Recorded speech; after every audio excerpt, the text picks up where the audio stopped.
January 26, 1945, Holtzwihr, France. Snow falls in slow motion, dissolving on the barrel of a burning tank destroyer.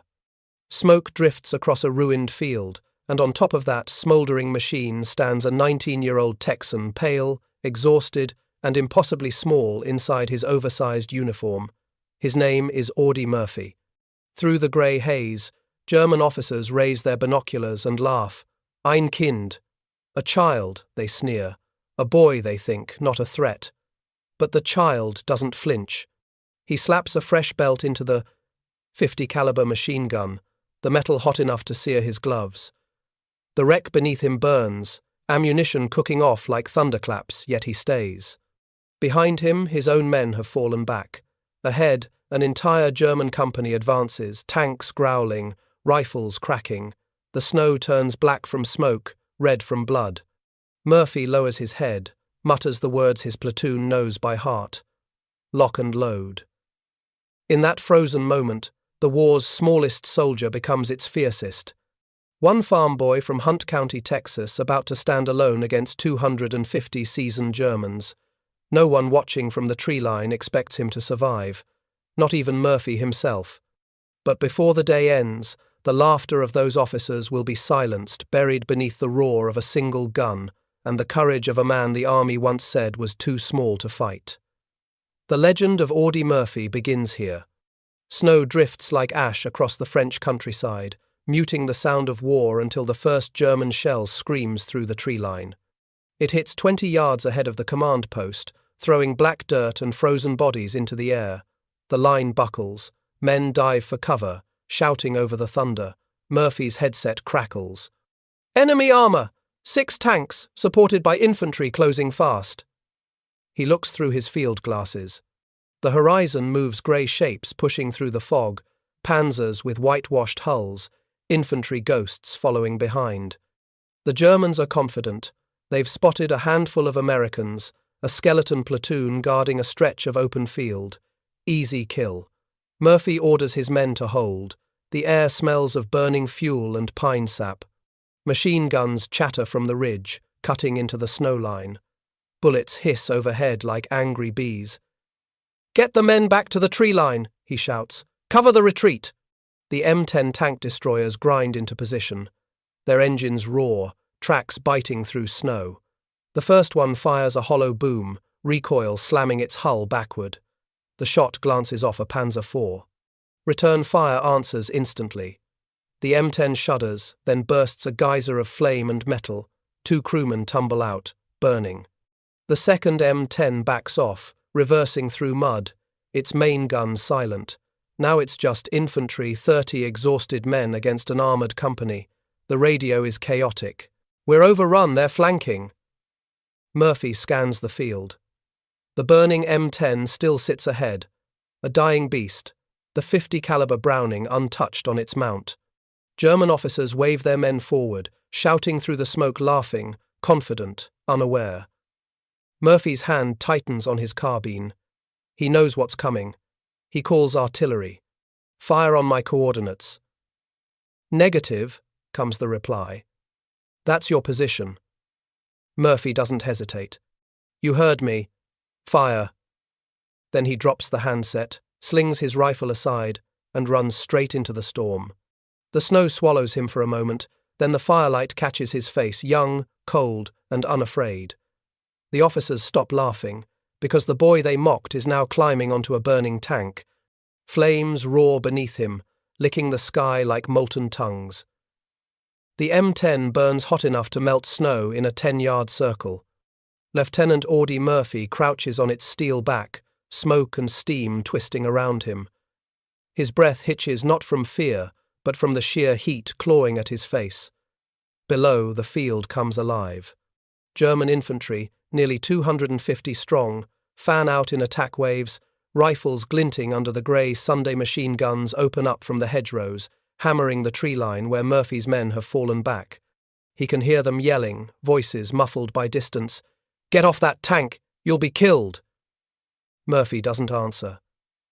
He grips the .50 caliber Browning, the metal so hot it burns through his gloves, and squeezes the trigger. The gun erupts a living roar, brass flying, tracers ripping through the fog. German soldiers drop by the dozen. Others dive behind snowbanks, stunned that a single gun could unleash that much fury. The machine gun chatters until the barrel glows red. Murphy sweeps it left to right, cutting down an entire section trying to flank the road.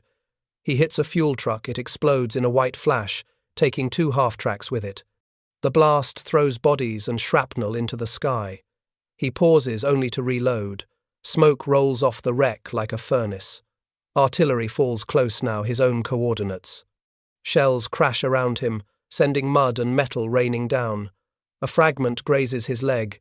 He barely notices. Through the smoke, a panzer lumbers forward, a turret swinging toward him. Murphy shifts aim and empties half a belt into the infantry beside it. Men scatter. He grabs the radio again, voice raw. "This is B Company. Keep firing. Bring it down on me." Static. Then thunder. The next barrage lands within 50 yards, erasing the German right flank. For an hour he stands there, one man, one gun, against an army. The Germans break formation. Some crawl, others run. A few drop their weapons entirely, fleeing back into the mist. When the last echo fades, Murphy climbs down from the burning hull. His uniform is scorched, his face black with soot. Around him, the field is silent, littered with the wreckage of what was once a company. The boy they laughed at has just stopped a German assault single-handed. The snow has turned to mud black, smoking, and slick with melted ice. Lieutenant Audie Murphy limps from the wreck, the machine gun still echoing in his ears. His legs tremble from exhaustion, but his eyes are locked forward. The battlefield of Holtzwihr lies in ruin. The smoke is so thick it seems to breathe, rising in slow, choking waves. Downrange, shattered silhouettes crawl through the haze, the survivors of a German company that no longer exists. The few that remain stumble backward, shouting orders that dissolve into panic. The field that had been theirs an hour ago now belongs to the boy they mocked.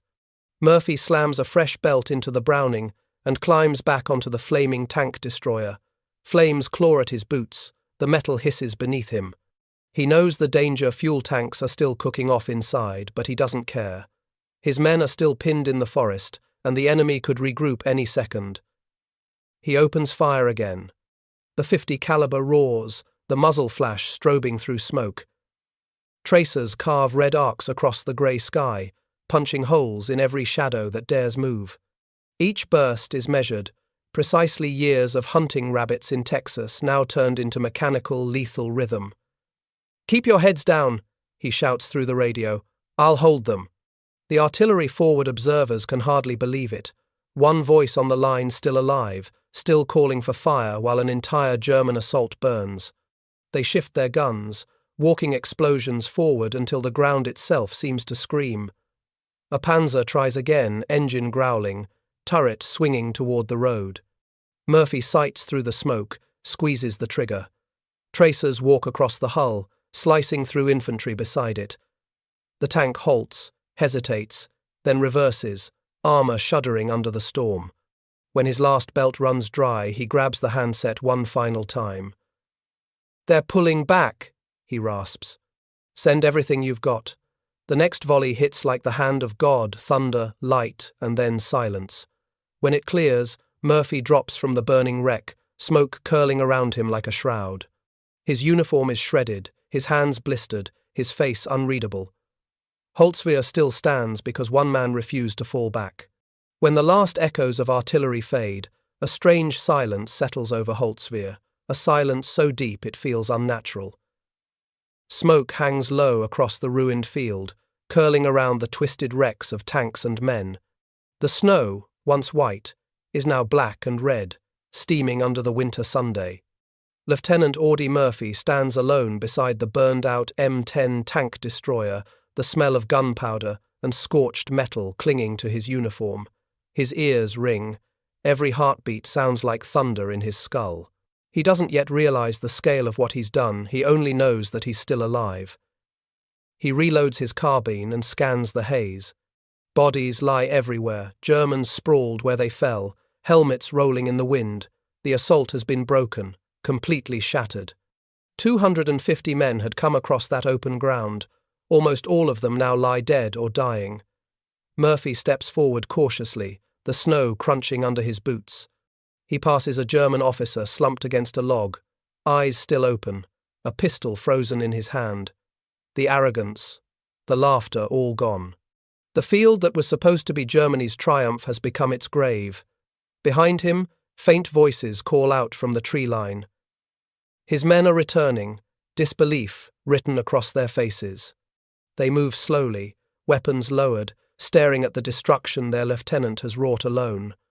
One sergeant mutters, "Christ, he held them all." Murphy waves them forward, his voice hoarse. "Reform the line, check for the wounded." There's no victory speech, no celebration, just command calm, automatic, professional. A medic reaches him, eyes wide. "Sir, you're hit." Murphy looks down at the torn fabric and black streaks on his leg. He shakes his head. "Just dirt."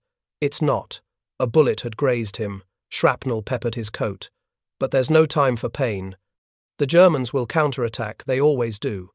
He moves toward the radio jeep, half buried in snow, and reports in, "Enemy repelled, heavy casualties on their side, holding position." There's a pause on the line, then disbelief. "Who's left, Lieutenant?" Murphy glances around the silent field, the smoke, the bodies, the broken weapons and himself. "Just me," he says quietly. "For now."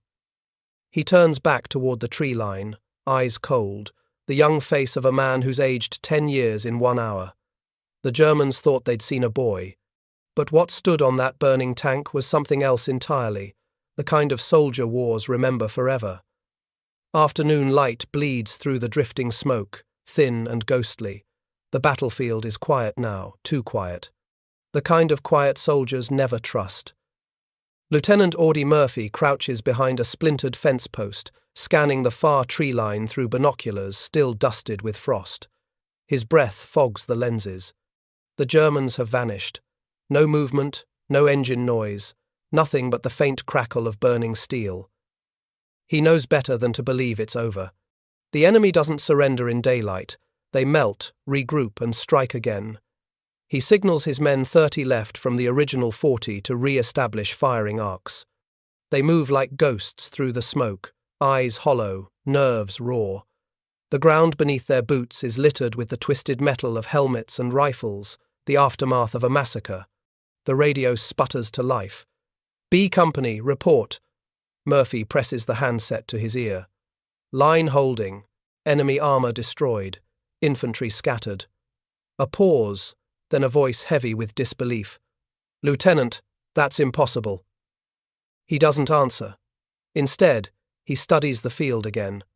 A single German crawls toward the wreck of a tank, dragging a wounded comrade. Murphy lowers his rifle. The man isn't a threat, just another survivor of a battle that should never have happened. The silence stretches, broken only by the hiss of fire dying in snow. Then, faint and distant, a whistle cuts the air. Artillery German this time. They're probing, angry, but blind. Shells land wide, thudding into empty orchards. The counterattack never forms. The enemy no longer has the strength.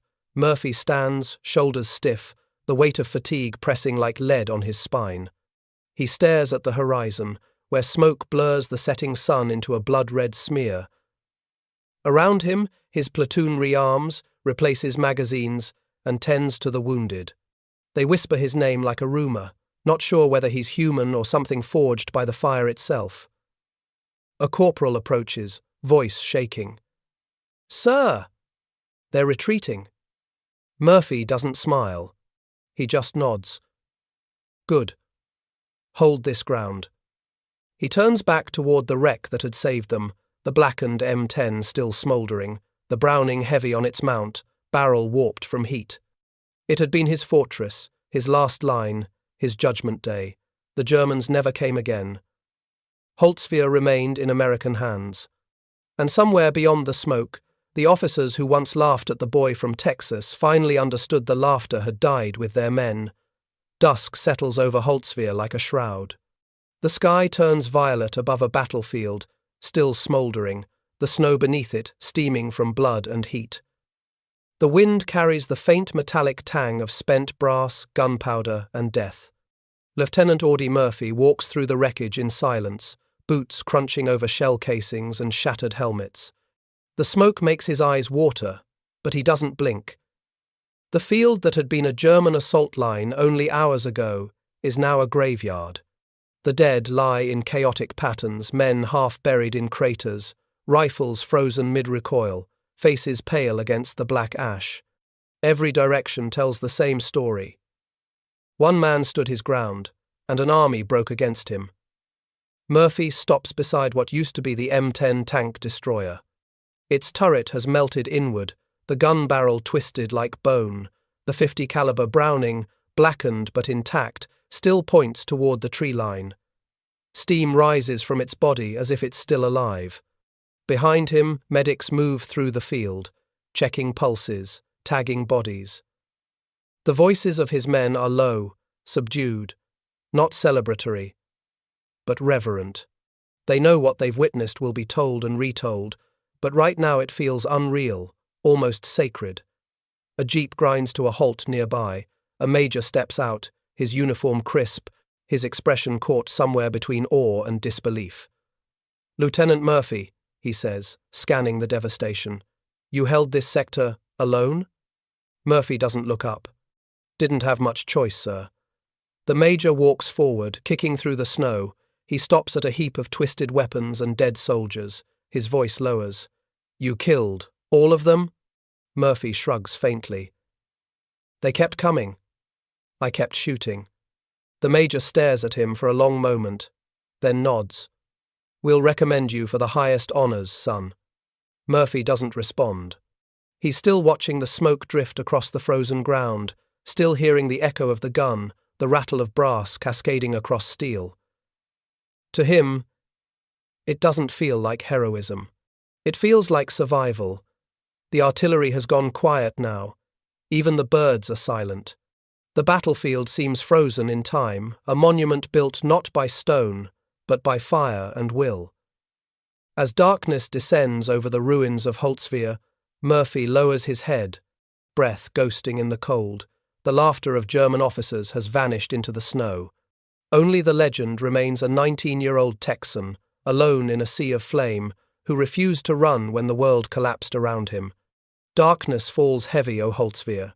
A darkness broken only by the glow of burning tanks and the faint flicker of muzzle flashes far in the distance.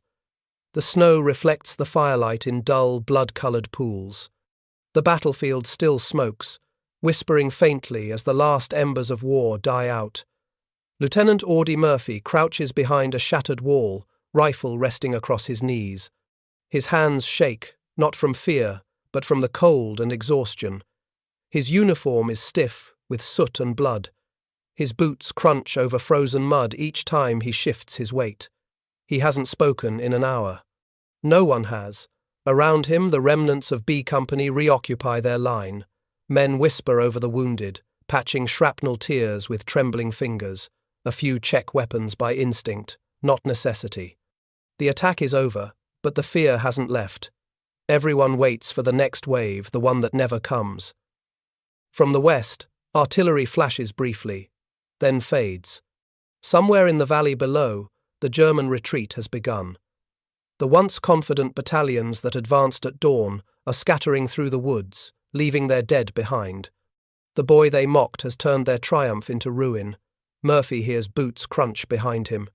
It's Sergeant Manning, face grey with fatigue. "Sir, you should get checked by the medics," he says softly. Murphy shakes his head. "Later." His voice is low, detached, like it belongs to someone else. He scans the field again through the night scope. The air smells of oil and iron. In the eerie stillness, the shapes of fallen soldiers look like they might rise any second. The wind moves through their ranks like a phantom formation. A flare goes up from the southern ridge green, ghostly light flooding the trees. For a heartbeat, it paints the entire battlefield in colour, the ruined M10, the frozen faces, the smoking barrels, and one lone figure standing amid it all, motionless, unbroken. Murphy lowers his rifle, exhales slowly, and finally sits. The adrenaline drains from his body, leaving only silence. His heartbeat is the loudest sound in the world. He looks at the burning tank one last time, the machine that became his fortress, his shield, his weapon. The gun still points toward the enemy line, defiant even in death. The men nearby watch their lieutenant in quiet awe. They don't speak his name. They don't have to. Everyone here knows what happened on this frozen field, how one soldier's will held back an army. As the night deepens, Murphy closes his eyes for the first time in 16 hours. The snow falls softly again, covering the scars of battle. But some scars, the ones carved into men, will never fade. Dawn crawls over Holtzwihr like a wounded animal, slow, limping, unsure. The sky glows faint pink above a landscape of grey ruin. Smoke still hangs in the air, a fog of burnt oil and frozen blood. Every step cracks through a crust of ice that hides the bodies beneath. Lieutenant Audie Murphy stands at the edge of the field, his breath rising in the cold, his eyes hollow from a night without sleep. The world feels muted, as if sound itself refuses to return to this place. The radio hums quietly on the hood of a jeep, a voice from battalion repeating coordinates he no longer needs. The battle is over. Holtzwihr still belongs to the 3rd Infantry Division. But the cost is everywhere. Down the slope, medics work wordlessly, lifting stretchers through snow streaked with crimson. Engineers drag the shattered remains of tanks into makeshift cover. The once white fields are cratered and burned, an open grave of twisted steel and frozen flesh. Murphy moves among them like a shadow. Men nod as he passes, their eyes full of something between disbelief and reverence. He doesn't notice. His thoughts are still on the gun, the .50 caliber Browning mounted atop the melted hull of the M10. It sits there like a monument, barrel bent, smoke still seeping from the chamber. He touches the scorched metal, feeling the heat that refuses to die. It had been his lifeline, his last wall between chaos and collapse. Now it's silent, a relic of survival. A courier jeep arrives, tires skidding on the icy road. A captain climbs out, clutching a clipboard, boots crunching on the frozen ground. "Lieutenant Murphy?" Murphy turns slowly, face streaked with soot. "Division reports say you held this position alone," the captain says, scanning the destruction. "Is that correct?" Murphy glances back at the wreckage, at the lifeless field stretching toward the trees. "Not alone," he mutters. "The artillery helped." The captain hesitates, realizing that no paperwork can capture what's in front of him. "You'll be recommended for commendation," he says softly. Murphy just nods. His eyes drift back to the horizon, where the rising sun burns weakly through the smoke. The light touches the battlefield, glinting off shell casings like scattered gold. Behind him, the men of B Company reform their line, silent but steady. They no longer see the boy they once did. They see something else, a living legend forged in the snow and fire of Holtzwihr. For the Germans, the field is lost. For Murphy, it's something deeper, a place where courage and madness became the same thing, and a 19-year-old Texan rewrote the rules of war. By mid-morning, the sun stands pale and cold above Holtzwihr, its weak light brushing across the ruins of the battlefield. The air still hums faintly with the memory of shells. The earth smells of iron, ash, and frost. Nothing moves except the wind. Lieutenant Audie Murphy stands where the tank destroyer burned, the blackened snow crunching beneath his boots. The .50 caliber still juts upward, warped and silent, a steel skeleton of the storm it unleashed.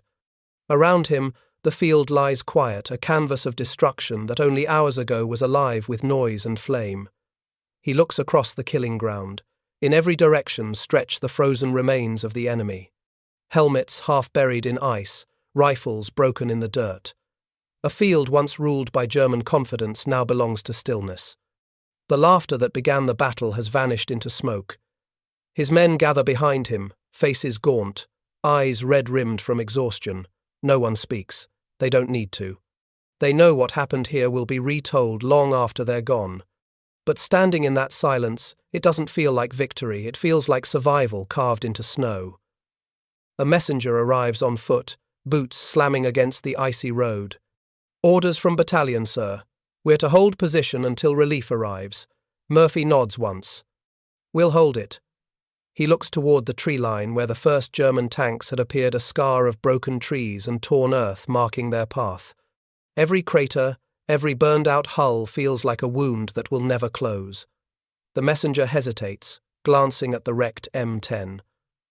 "Sir, how'd you do it?" Murphy's gaze doesn't waver. "Didn't think about it," he says quietly. "Just didn't want them to get through." The wind rises, carrying the faint clatter of a loose ammunition belt swinging from the Browning's side. It sounds like distant applause, or maybe ghosts. Behind him, the platoon begins digging in again, refilling foxholes, stacking crates, resetting machine guns. The war hasn't stopped, it's only paused to take a breath. Murphy shoulders his carbine and steps back into the line, one more soldier among the living. The legend forming around his name means nothing here. The ground remembers the truth, the terror, the fire, the defiance.